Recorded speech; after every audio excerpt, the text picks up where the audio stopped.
हम सभी तो अच्छे से गैप करके लिख रहे हैं पर कंपनी वाले एक में ही कर दे रहे हैं। अधिराज जब आरू को खोजते हुए छत की तरफ जाता है तो आरू को छत पर रेलिंग से टिका पाता है और उसे खड़ा होकर देखे जा रहा था। आरू की घबराहट उसे साफ दिख रही थी। वही आरू के दिल में बहुत सारी उथल पुथल थे। अधिराज और वह दोनों काफी बार करीब आ चुके थे लेकिन आज अधिराज की नजरें एक अलग ही भाव दे रहे थे। पहले तो अधिराज आरू को खुद के करीब कर लेता था पर अब वह करीब करने से ज्यादा उसे अपने प्यार के लिए तड़पा रहा था। ये सब आरू को काफी बेचैन कर रहा था। वही उसके अंदर की बेचैनी तब एक खुशी और शांत खुशनुमा बन जाती है जब बिजली कड़कने के बाद उसके ऊपर बारिश की बूंदें गिरती है। बारिश की बूंदें उसे एक सुकून दे जाती है। नॉर्मल लड़कियां तो बिजली के डर से कांप जाती है पर आरू कुछ हटकर थी। उसे तो बल्कि यह माहौल एक अलग ही सुहाना सा लग रहा था। बारिश की बूंद को अपने हाथों में कैद करने की कोशिश करते हुए बोलती है, वाह क्या मौसम बनाया भगवान आपने, ऐसे मौसम में क्यों ना एक डांस हो जाए। ये कह वह अपने मोबाइल को निकालती है। अब धीरे धीरे बारिश की गति बढ़ने लगी थी। वह छज्जे की छांव के नीचे अपने मोबाइल में एक सॉन्ग लगाती है और उसे सॉन्ग को लगा मोबाइल रख अपने दुपट्टे को खोलती है और अपने कमर में बांध देती है और उस गाने की धुन पर लिपसिंग कर नाचना शुरू करती है। गाने को फीलिंग के साथ पढ़ना अच्छा लगेगा। तुम्हें बोलना पसंद है, मुझे बोलते हुए तुम, तुम्हें हंसना पसंद है, मुझे हंसते हुए तुम। ये बोलते हुए आरू बेहद खूबसूरती से अपने डांस का स्टेप कर राउंड में घूमते हुए डांस करती है और लिपसिंग को करते हुए उसी गाने में गुम हो जाती है। तभी गाना आगे बजता है, बस इतना ही फर्क है, तेरी मेरी पसंद में, तुम्हें ये सब कुछ पसंद है और मुझे पसंद हो तुम। ये बोलते हुए अब जो बारिश की बूंदें काफी तेज हो गई थी उसमें भीगते हुए किसी खूबसूरत सी नृत्यांगना की तरह लग रही थी। वही अधिराज तो आरू का एक अलग ही रूप देख रहा था। ऐसा नहीं था कि उसने कभी आरू की डांस को नहीं देखा था। उसने प्रियांशु के साथ हर संगीत फंक्शन में आरू को डांस करते हुए देखा था पर उसका डांस कम और मस्ती ज्यादा होती थी। पर आज इस रूप में देख अधिराज के दिल में और भी ज्यादा आरू की तलब से होने लगती है क्योंकि उस भीगे हुए बदन जो कि बारिश में उसे भिगाती जा रही थी उसकी एक अलग ही खूबसूरती दिख रही थी, एक अलग से ही अप्सरा महसूस हो रही थी। वही आरू आगे डांस पर झूमती है। अधिराज तो उसके डांस में ही गुम हो गया था। तभी वह गाने के अगले बोल से होश में आता है, तुमको बारिश पसंद है, मुझको बारिश में तुम, तुमको बारिश पसंद है, मुझको बारिश में तुम। तभी आरू अपने दुपट्टे को खोल उसे अपने सिर के ऊपर लहराते हुए उसे बारिश में घूम गाने के आगे बोल के हिसाब से अपने डांस को मूव करती है। हम हर बादल से पूछ लेना, हमें चाहते हैं तुम्हारी, हे खबर आसमान को भी, हमें आदतें हैं तुम्हारी। हम हर बादल से पूछ, हमें चाहते हैं तुम्हारी, हे खबर आसमान को, हमें आदतें हैं तुम्हारी। अब बारिश की बूंदें काफी हद तक तेज हो गई थी और आरू अपने दुपट्टे को फेंक कर राउंड सी घूमने लगती है। घूमते हुए ही उसकी नजर अधिराज पर पड़ती है जो उसे ही देख रहा था। तभी गाने का आगे बोल बजता है। आरू खड़ी होकर उसे ही देख रही थी। ये तो जाने खुदा भी, तू ही एक बस ना, तुम हो हर एक दुआ में, हर गुजारिश में तुम। बारिश की बूंदें उसके सर से होते हुए, उसके चेहरे से होते हुए उसकी पूरे शरीर को भींगा रहा था और अधिराज की नजर एकटक इस समय आरू पर थी। तभी अधिराज अपने कदम बारिश में आगे बढ़ा देता है। अधिराज के बारिश में आते ही उसके ऊपर पानी पड़ने लगते हैं और देखते ही देखते उसके शर्ट जो कि सफेद रंग के थे वह ट्रांसपेरेंट से हो जाते हैं। वही आरू की नजर अधिराज पर ही टिकी थी। प्यार में बावली तो हमेशा से ही था। अधिराज को ऐसे देख गाने का बोल आगे बजता है, तुमको बारिश पसंद है, मुझको बारिश में तुम, तुमको बारिश पसंद है, मुझको बारिश में तुम। तभी अधिराज आरू के एकदम करीब पहुंच जाता है। आरू अभी भी उसे देख रही थी। तभी अधिराज उसके हाथ पकड़ राउंड घुमा देता है और गाने की लिपसिंग कर आगे उसे मूव करते हुए बोलता है, हो हर दिन मिलने हमसे, सावन का बादल बनकर आना, हम हैं दीवाने तेरे, तू भी पागल बन कर आना। आरू को घुमाते हुए अधिराज उसका हाथ पकड़ अपने पास खींच लेता है। दोनों ही इस समय बेहद करीब थे।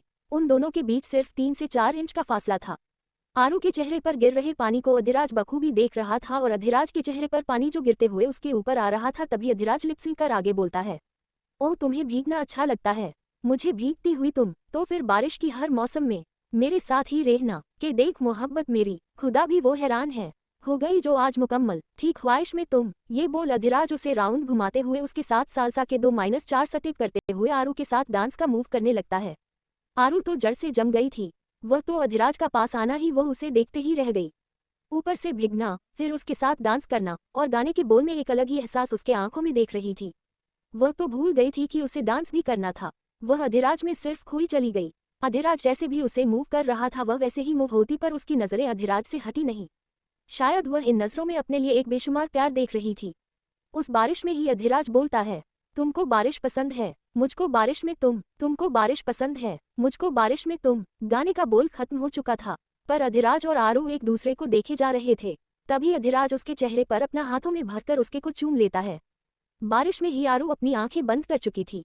तभी अधिराज बोलता है, वैसे मिसेज राजावत, यह बारिश में भीगने वाला गाना तो आपने अच्छा सिलेक्ट किया था, पर मुझे बारिश में भीगना पसंद है नहीं, पर आपको पसंद है। मुझे तो बारिश में भीगती हुई आप पसंद है। ये सुन आरू के चेहरे पर एक स्माइल आ जाती है और वह अधिराज को देखते हुए बोलती है, आप गलत है, क्योंकि जैसे मैं आपको पसंद हूँ, वैसे मुझे भी आप बारिश में भीगते हुए बहुत अच्छे लग रहे हो।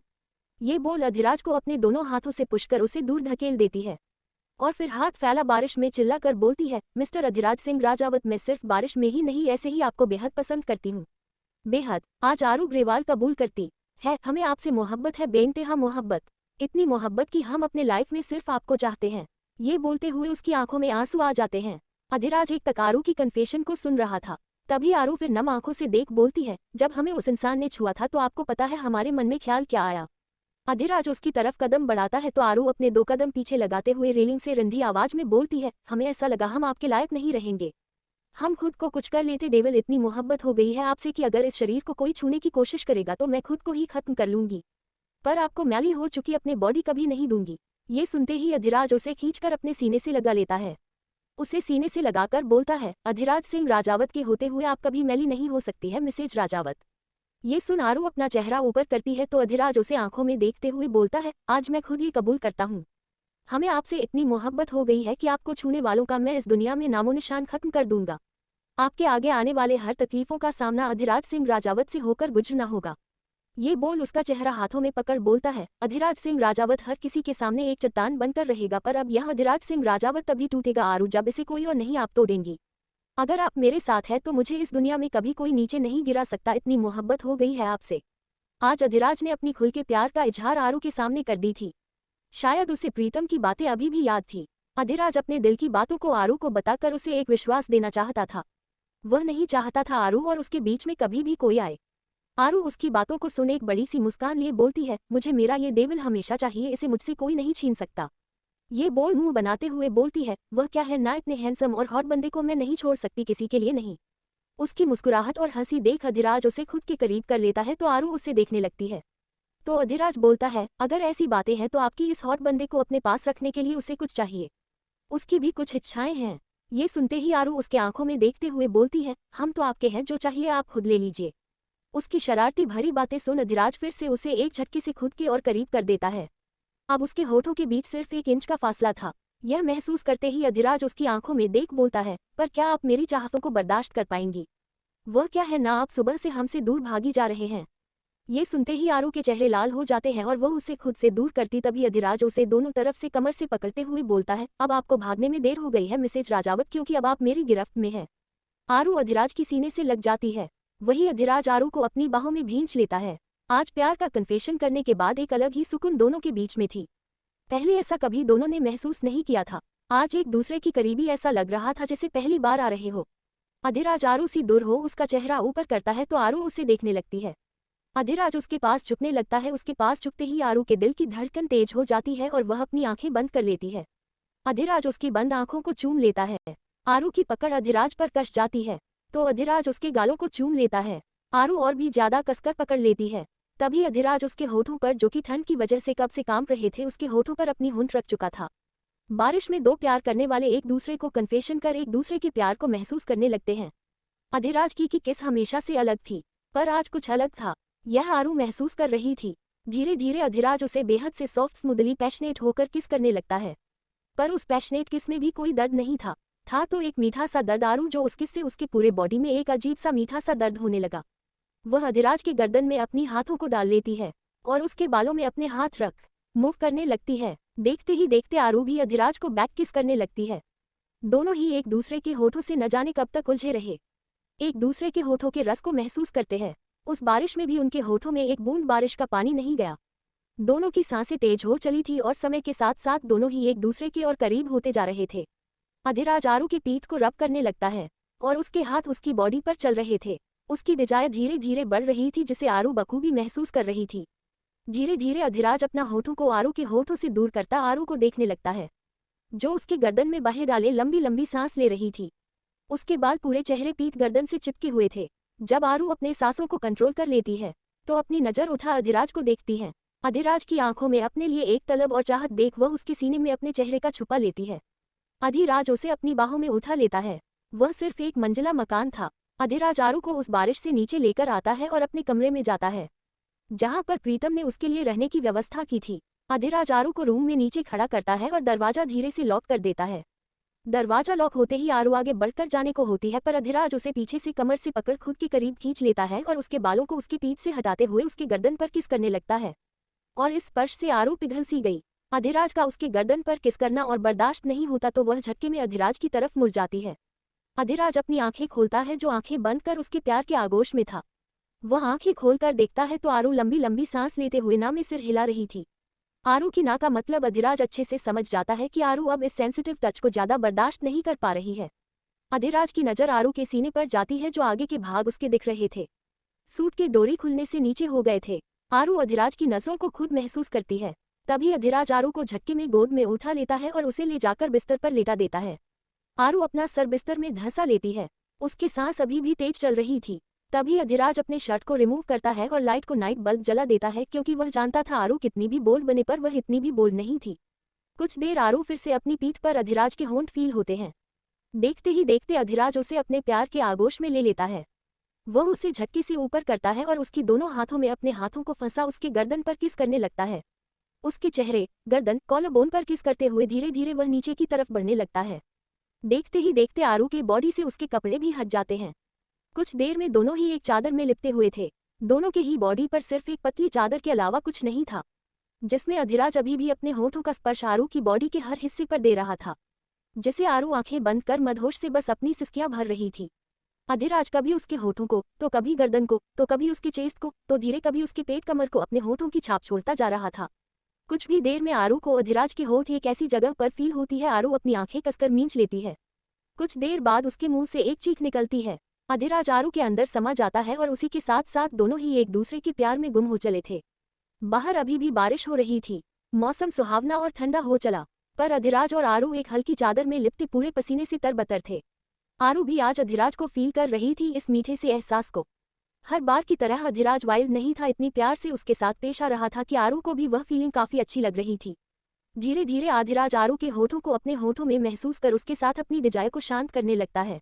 लगभग 2 घंटे के बाद अधिराज आरू के ऊपर था। अपने आगोश में आरू को लेकर आंखें बंद कर लेता है। आरू तो अपनी आंखें कब की बंद कर चुकी थी।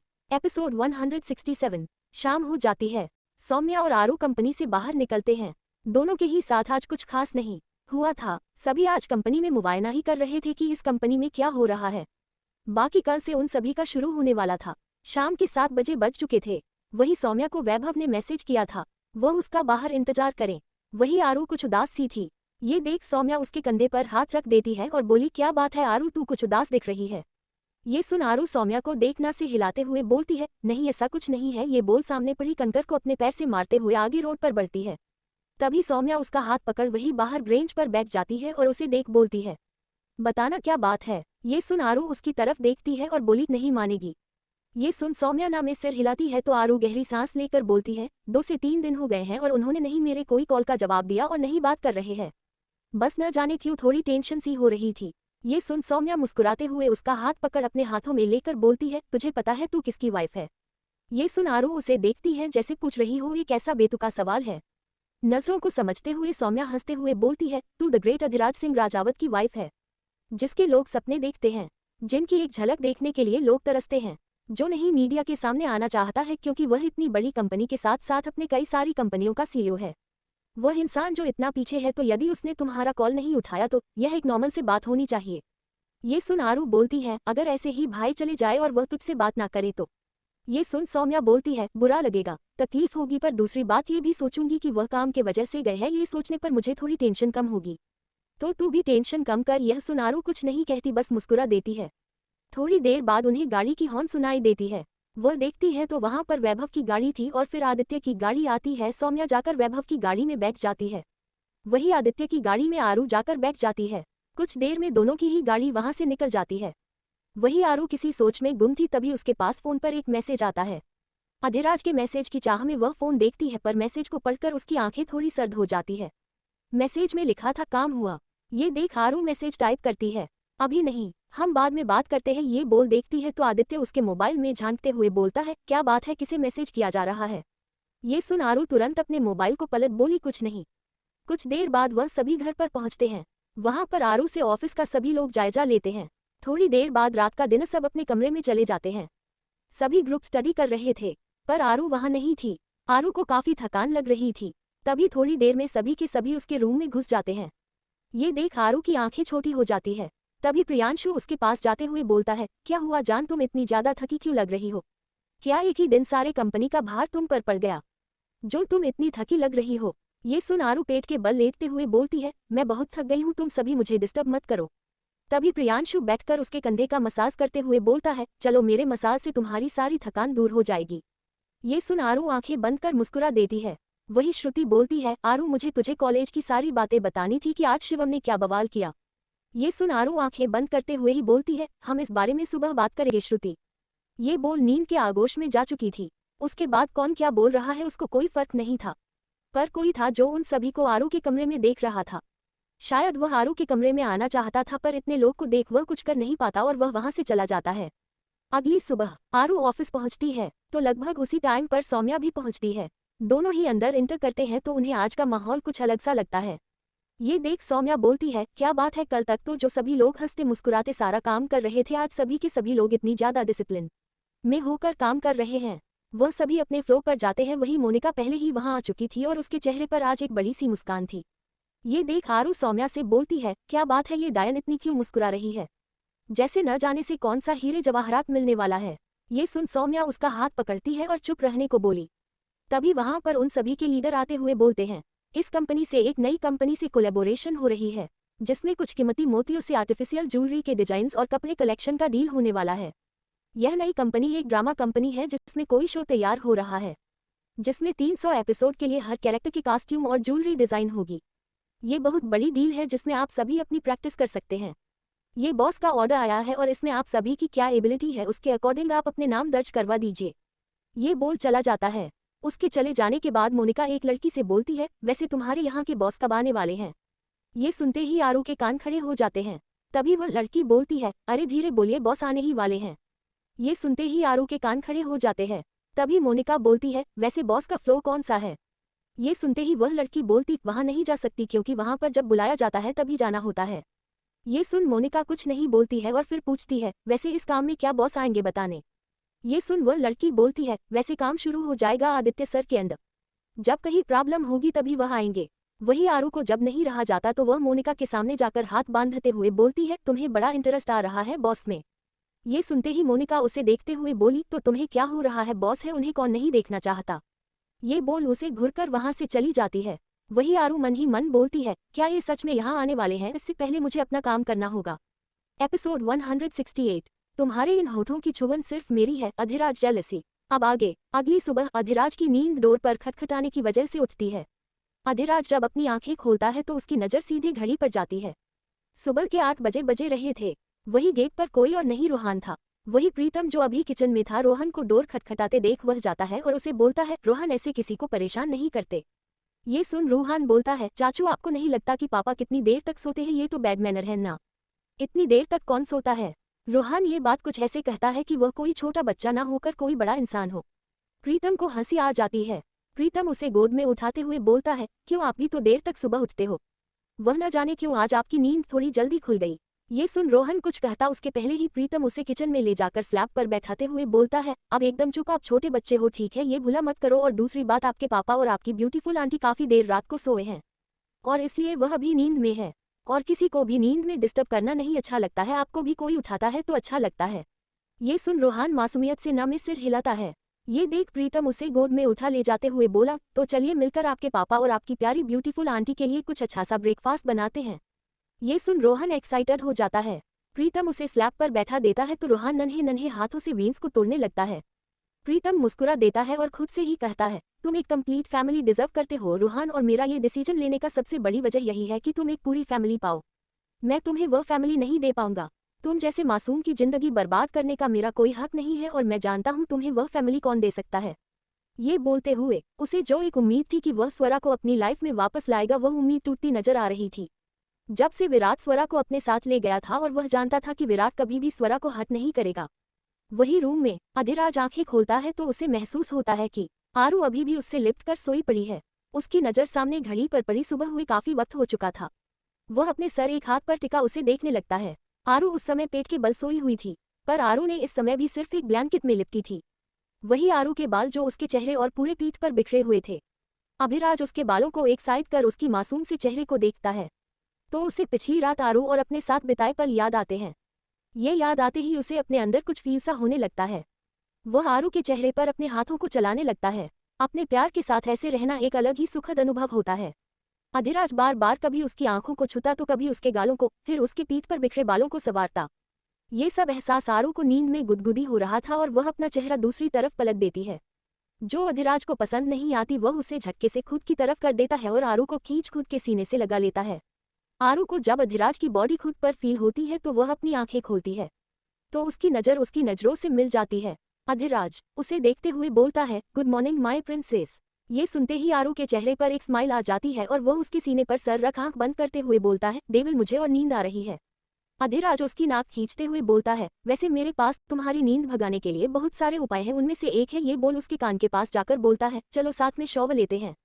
ये सुनते ही आरू अपनी आंखें बड़ी कर अधिराज को देखती और फिर से उसके सीने से लगते हुए बोलती है, मुझे आपके साथ शॉवर नहीं लेना, आप बहुत बुरे हो। ये सुन अधिराज उसके बालों में हाथ फिराते हुए बोलता है, वैसे तुम्हें पता है कि तुम फिलहाल में मुझे सेड्यूस कर रही हो क्या। ये सुन आरू फिर से अपनी नींद भरी आंखों को खोलती है और अधिराज के बातों का मतलब समझ उसके चेहरे पर एक शर्म सी मुस्कुराहट आ जाती है और वह अपने चादर को अपने सीने से लपेट दूसरी साइड फिर से मुड़ जाती है। तो अधिराज उसे कमर से पकड़ खुद के सीने से सटाकर उसकी गर्दन पर अपने ठुड्डी रखते हुए बेहद सेडेक्टिव तरीके से बोलता है, वैसे पिछली रात की इतना स्पेशल फील करवाने के लिए थैंक यू। ये सुनते ही आरू चादर से चेहरे को कवर करते हुए बोलती है, डेविल प्लीज मुझे शर्म आ रही है, आप मुझसे ऐसी बातें मत करो। ये सुनते ही अधिराज उसके कानों को चूम फिर से धीरे से फुसफुसाते हुए बोलता है, अच्छा जी आपको शर्म आ रही है, भूलिए मत आप अभी भी मेरे पास किस कंडीशन में है। ये सुनते ही आरू चादर अपने ऊपर ओढ़ लेती है। वही अधिराज मुस्कुरा कर उस कंबल में घुसते हुए उसके हाथों को पकड़ बोलता है, इतनी अच्छी रात के बाद सुबह भी तो अच्छा होना चाहिए। ये बोलते हुए वह आरू के होठों पर अपने होंठ रख चुका था और तो एक बार तो विरोध करती है, पर कुछ देर बाद ही वह खुद अधिराज के प्यार में गुम हो चुकी थी। कुछ ही देर में आरू की सिसकियां फिर से पूरे कमरे में गुंज जाती है। लगभग 1 घंटे बाद दोनों ही तैयार होकर बाहर आते हैं। आरू का नींद न पूरा होने से उसकी आंखें थोड़ी सूज चुकी थी, पर फिर भी वह बेहद सुंदर लग रही थी। प्रीतम की नज़र दोनों पर जाती है तो वह मुस्कुरा देता है, हालांकि वह अधिराज को टीज करना चाहता था, पर आरू के सामने वह कोई भी ऐसी बातें नहीं करना चाहता था। अगर उसकी जगह पर शिव होता या फिर आदित्य, दोनों अपनी आदतों से बाज नहीं आते, पर प्रीतम बातों की गंभीरता को समझता था। आरू की नज़र सामने रोहान पर जाती है जो मुंह फुला उसे देखते हुए अपना चेहरा घुमा लेता है। वही अधिराज जाकर सोफे पर बैठ जाता है। तभी आरू रोहान के पास जा पीछे से अपने गोद में उठाकर घुमाते हुए बोलती है, ओ मेरा प्यारा सा छोटू सा दोस्त नाराज है। तुम्हें पता है हैंडसम बंदे नाराज नहीं होते, वह तो गुस्सा होते हैं। ये सुनते ही रोहान अपनी प्यारी सी आवाज में बोलता है, हाँ तो मैं गुस्सा ही हूँ, बिल्कुल अपने पापा की तरह। ये सुन आरू फिर से अधिराज को देखती है जो कॉफी पी रहा था, क्योंकि अभी प्रीतम उसे काफी देकर ब्रेकफास्ट टेबल पर खाना रख रहा था।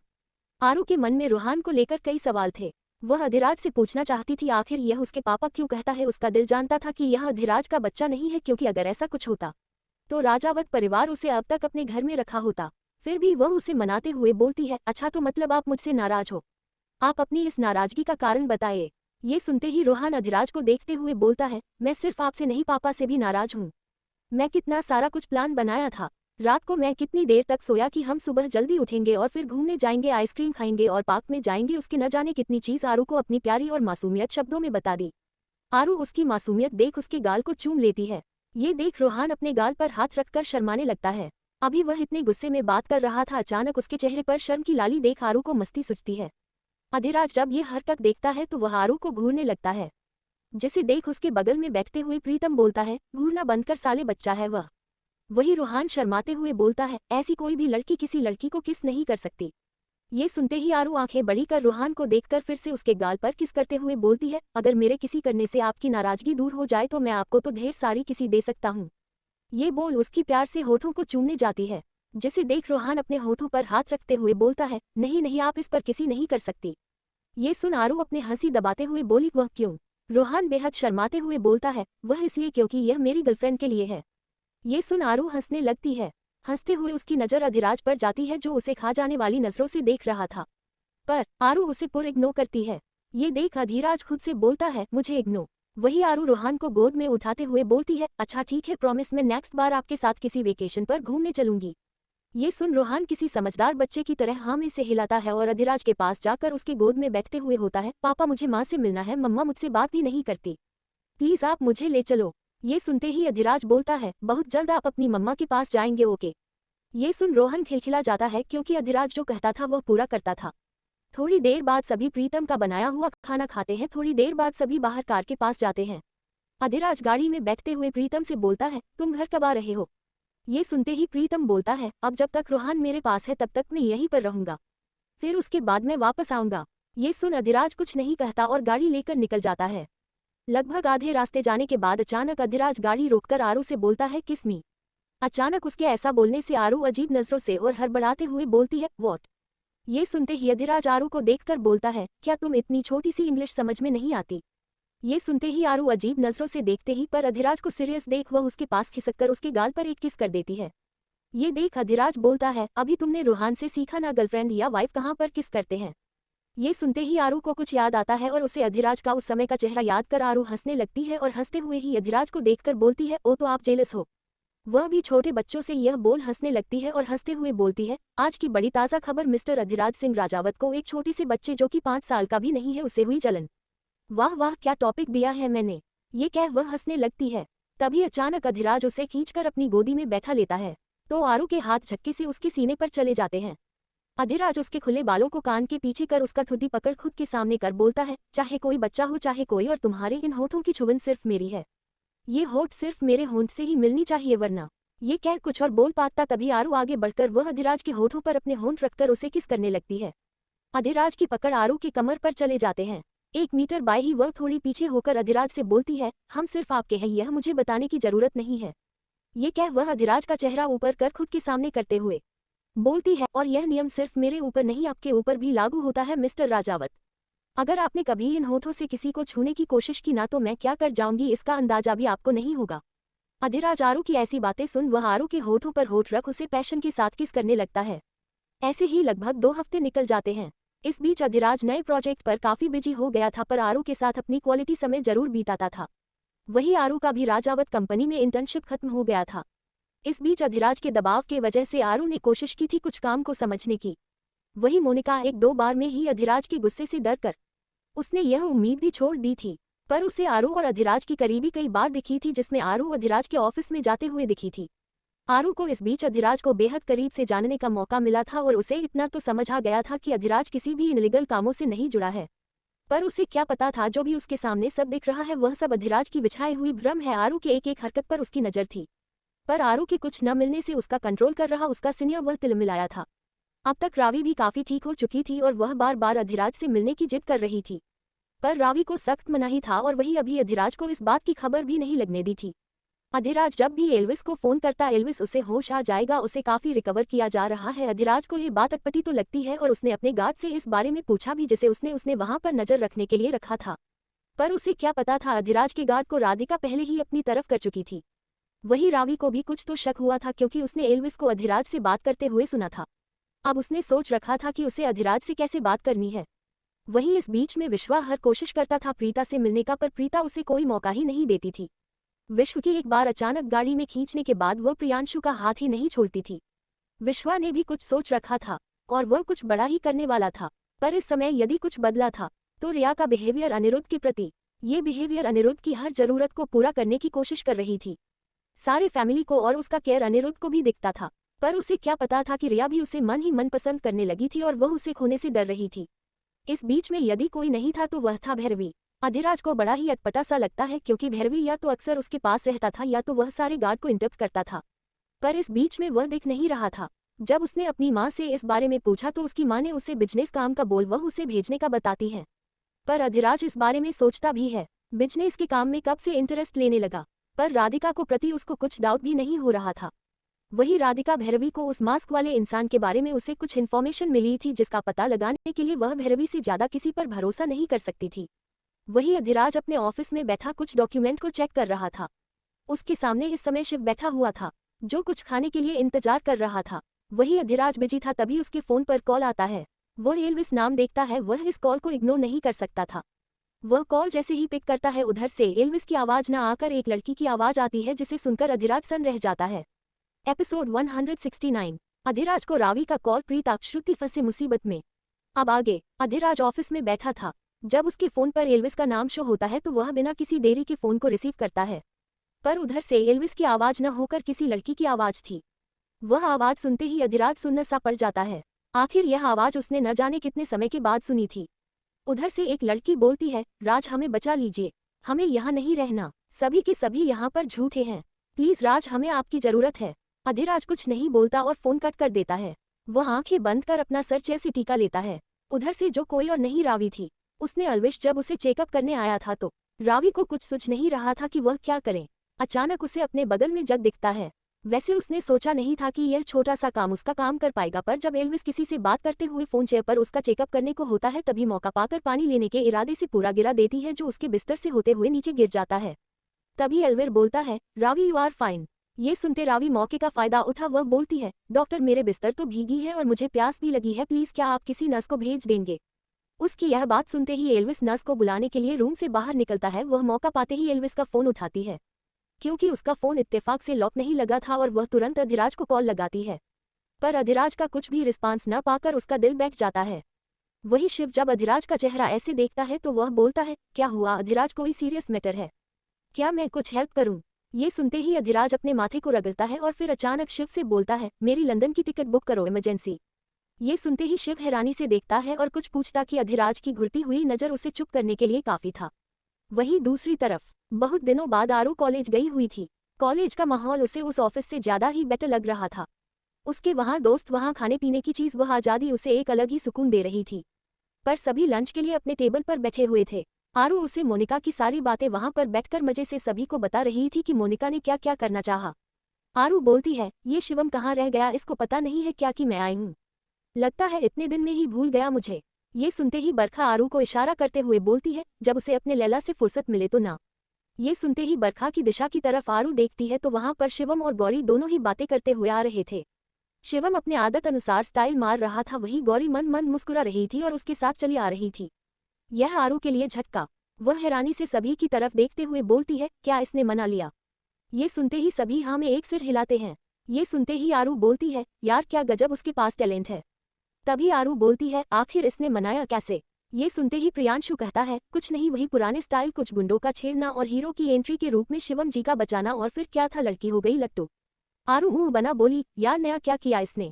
ये सुनते ही प्रियांशु बोलता है, पिज्जा की एक स्लाइस मुंह में डालते हुए बोला, नया था ना। आरू बोलती है, क्या।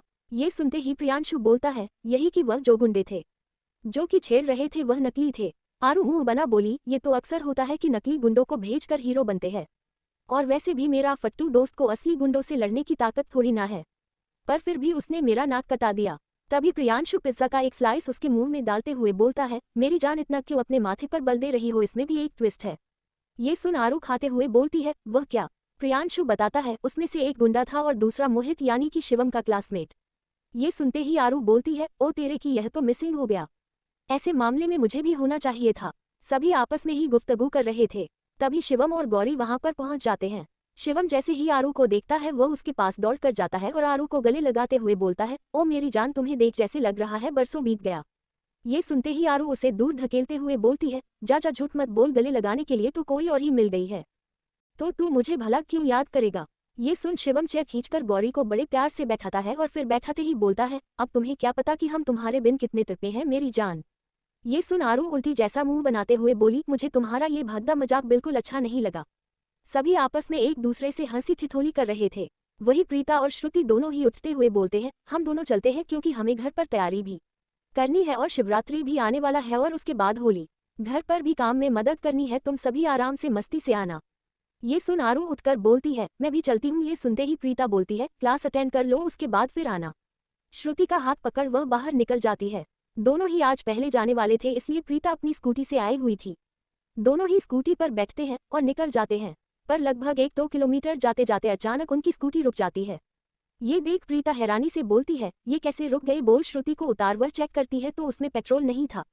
ये देख हैरान होते हुए बोलती है, इसमें तो पेट्रोल नहीं है, जबकि मैंने तो आते समय ही भरवाई थी। ये बोल श्रुति की तरफ मुड़ती है तो श्रुति उस लोकेशन में भी अपनी सेल्फी लेने बिजी थी। वह देख प्रीता बोलती है, हम यहाँ फंसे हैं और तू सेल्फी लेने में बिजी है। श्रुति बोली, अब तू ऐसे खुला छोड़ेगी तो कोई भी तो तेल चोरी करेगा ही ना। इस महंगाई की जमाने में उसको सेल्फी लेते देख प्रीता चिढ़कर बोलती है, तू अपना ये पहले फोटो खींचना बंद कर, हम यहाँ मुसीबत में हैं। जरा इस एरिया पर नजर डाल चारों तरफ। श्रुति चारों तरफ जब ध्यान से देखती है तो वाकई में वह सभी सुनसान इलाके पर रुके थे। अगल बगल काफी ज्यादा पेड़ थे और ये देख श्रुति बोलती है, तू टेंशन ना ले, हम किसी को फोन करके बुलाते हैं। ये सुनते ही प्रीता बोलती है, मैडम यहाँ नेटवर्क भी नहीं है। ये सुनते ही श्रुति डर से उछल पड़ती है और बोलती है, ओ तेरी की, तुझे यहाँ आकर रोकने की क्या जरूरत थी। यह सुनते ही प्रीता उसे आंख दिखाते हुए और दांत पीसते हुए बोलती है, तू तो ऐसी बात कर रही है जैसे मैंने पेट्रोल इस हिसाब से निकला था कि वह आकर इस जंगल में ही रुक जाए। ये सुनते ही श्रुति बोलती है, यार ऐसा लगता है जैसे किसी ने जानबूझकर ऐसा किया हो, हम इसी जंगल में फंसे हैं। दोनों ही सर पड़कर बैठ जाते हैं। तभी उन दोनों को आइडिया आता है और वह किसी से लिफ्ट मांगने का सोच वह हाथ देने लगती है। पर हाईवे पर गाड़ी तेज चलने की वजह से कोई भी नहीं रोकता, क्योंकि आज के समय में एक ऐसा रूमर भी होता है कि कोई भी लूटमार के लिए किसी का भी यूज करते हैं और लड़कियों को खड़ा कर गाड़ी रोकना और फिर उन्हें लूटनी, यह आज के समय में एक पैशन हो गया है। इसी वजह से तो लगभग लोग गाड़ी ही नहीं रोक रहे थे। अब धीरे धीरे 2 से 3 घंटे बीत चुके थे। दोनों ही सर पड़कर वहां बैठ जाती हैं। तभी प्रीता बोलती है, ये प्रियांशु इधर से क्यों नहीं गुजरा। ये सुनते ही वह बोलती है, तू भूल गई, ये आरू और प्रियांशु दोनों एक साथ है तो जरूर दोनों उसे दूसरे वाले साइड से जहां से मार्केट होकर गुजरती है वहां से सब खाते पीते निकलेंगे। अब दोनों को ही काफी परेशानी का सामना करना पड़ रहा था। तभी दोनों सिर पकड़ कर बैठी थी। अचानक एक जीप वहां पर रुकती है। जीप के रुकते ही उसमें से एक आदमी सीटी बजाते हुए बोलता है, मैडम लिफ्ट चाहिए क्या। ये सुनते ही श्रुति बोलती है, बिल्कुल नहीं। या सुनते ही वह श्रुति को देखकर बोलता है, अरे वाह, तुम तो बड़ी तीखी छुरी हो बे। पर भूलो मत, ये जंगल है और यहाँ पर कोई गाड़ी नहीं रुकने वाला, तो तुम चाहो तो हम तुम्हारी नया पार लगा सकते हैं, आ जाओ। ये सुनते ही प्रीता बोलती है, भैया उसमें जगह कहाँ है कि हम सभी आएंगे कैसे और हमारी स्कूटी वो कैसे आएगी। उसकी मासूमियत भरी बात सुन श्रुति उसे केहुनी से धकेलते हुए बोलती है, बेवकूफ, वह सभी गुंडे लफंगे हैं देखना, और तू इनसे पूछ रही है कि कहाँ बैठना है।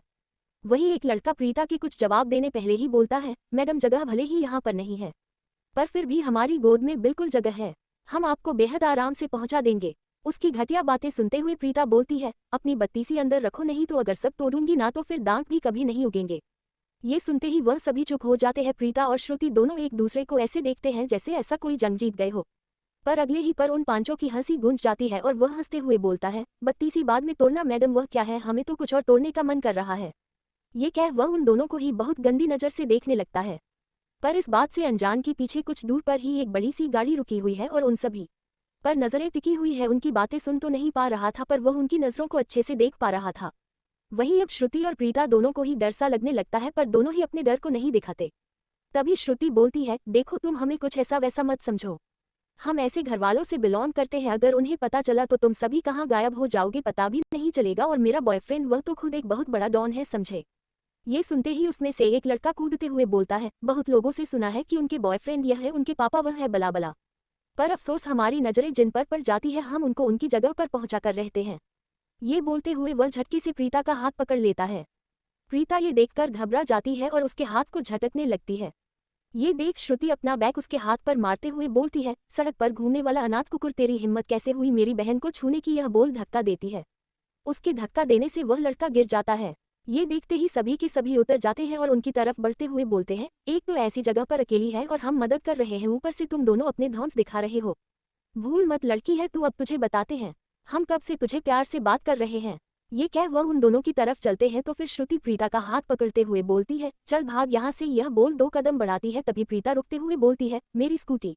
ये सुनते ही श्रुति गुस्से में बोलती है, बेवकूफ, भूल मत तू एक अमीर खानदान से बिलोंग करती है, ऐसे तो 1000 स्कूटी खरीद लेगी और पहले खुद की इज्जत जान दोनों बचा, जिसके पीछे ये पालतू कुत्ते पड़े हैं। दोनों ही भागने को होते हैं कि तभी उन सभी को घेर लेते हैं।